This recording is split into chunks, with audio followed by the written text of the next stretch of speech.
the student loan debt forgiveness thing that's going on right now, that I think Joe Biden is passing or trying to pass.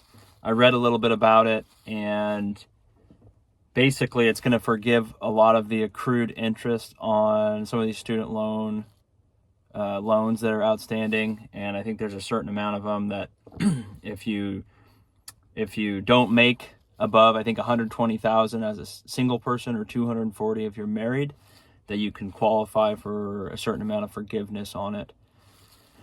I don't know all the details of it. I don't care, but I mean, the morality of it all, people will say, "Hey, I went to school, I got a loan and then I paid it off," right? And so why would you pay off a loan if, why would someone feel that they need to pay off their loan if the government's going to be basically saying you don't have to pay it, right? So someone that already went through the effort to repay their loan and put that money towards a student loan that they had, they're feeling like they get screwed, because now all these people that didn't pay their student loan or just didn't put the money towards a student loan are now just getting it forgiven or reduced, or they don't have to pay interest on it. So again, there was a bunch of stipulations in there, and one of them was if you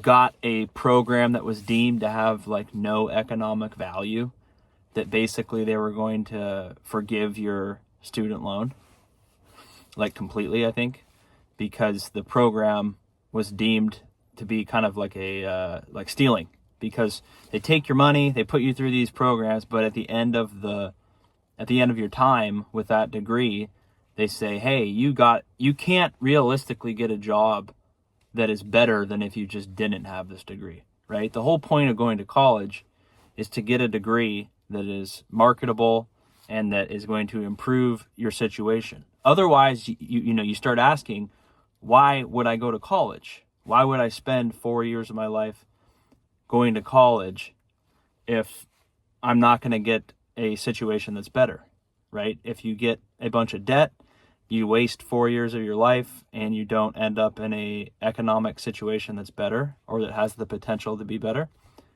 then, I'm not saying it's right to just forgive all the money. I mean, because it's really up to the individual, right? If you make a choice that you want to go study sociology or history, or, even economics or computer science, some of those degrees are better or more marketable than others. And you have to kind of live with the choice, right? No one told you needed to study, or I should say, no one is forcing you to go to college. No one is forcing you to get a degree in engineering or sociology or women's studies. No one's forcing you to do that. You can choose. You can make your own decision about what you want to study. You can make your decision if you want to go to school, if you want to go into the trades. I think a lot of people just end up going to school because that's the normal path that their parents did or that their grandparents did, and that's what traditionally has led to them having a better outcome. Is you go to school, you get an education, as a result you have more marketable skills, you're going to be able to find a good paying job, you're going to have a good career, and the school, is an investment, right? You're spending a couple years of your life going to school, or more than a couple. You're investing money into it. A lot of the students have to go into debt. They don't have parents that pay for it, or they don't have scholarships and all these things that reduce the cost of education. But it seems like there's way too many people, especially in the past 10 to 15 years, that did go to college. They bought the story of education is going to improve my life, and at the end of it, they end up with a degree. They do get a degree, but the real question is, what is that degree worth? Sorry, the video cut off. I was saying about the college degree. What is the degree worth, right? If you spend a bunch of energy and time toiling to get a college degree that doesn't really improve your life, then it's worthless, right? Not only did you spend time, but you spent money and you went into debt for something that's not going to improve your situation economically. And that's kind of the world we're living in. Like there's a small group of people that are kind of lucky and they have a good outcome through, usually it's through people connections, and they have maybe the right education. So certainly education still does play a part in it, but it has to be the right education. You have to study and make sure that you're entering the right field so that you can place yourself in a good position to garner economic resources. If you don't do that, you're going to end up like what I just talked about, where you spent 4 to 5 years of your life in an institution or in college, and you don't have a marketable skill really, and then you enter into the workforce and you can't get a very good job, and you have $100,000 in student debt or something similar to that. It's not a very desirable situation.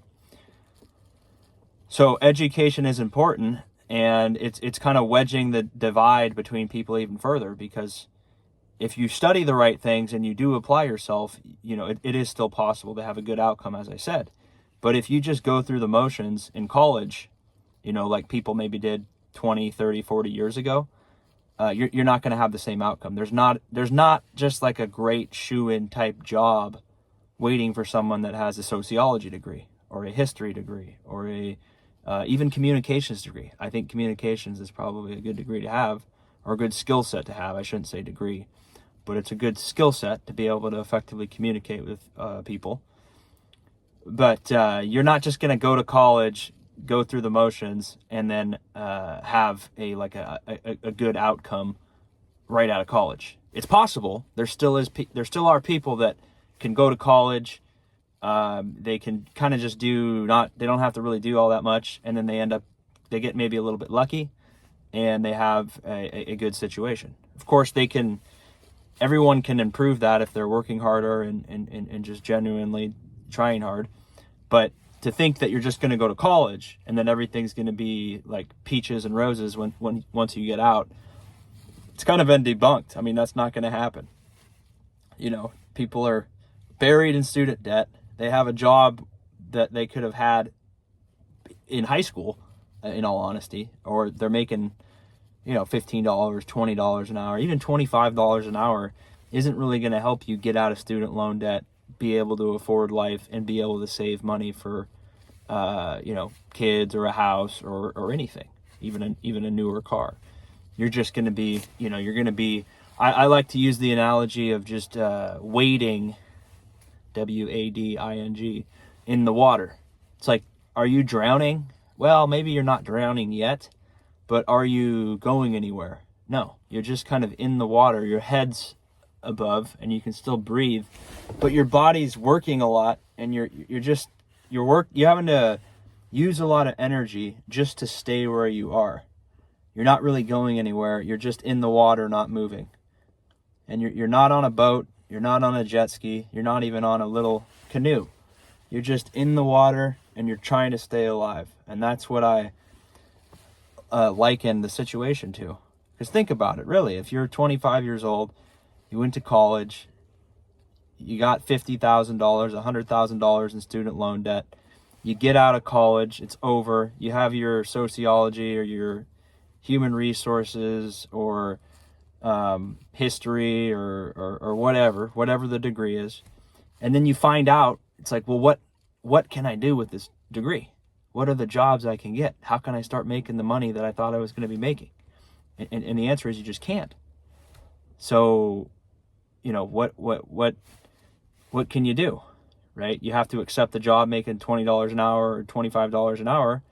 And the reality of that is, like I've said before, there is not enough hours in the day for you to be working a job that pays $20 or $25 an hour, because you're going to run out of time. You can only work 60 hours a week, 80 hours a week, maybe if you're lucky. And that's really pushing yourself hard, 80 hours a week.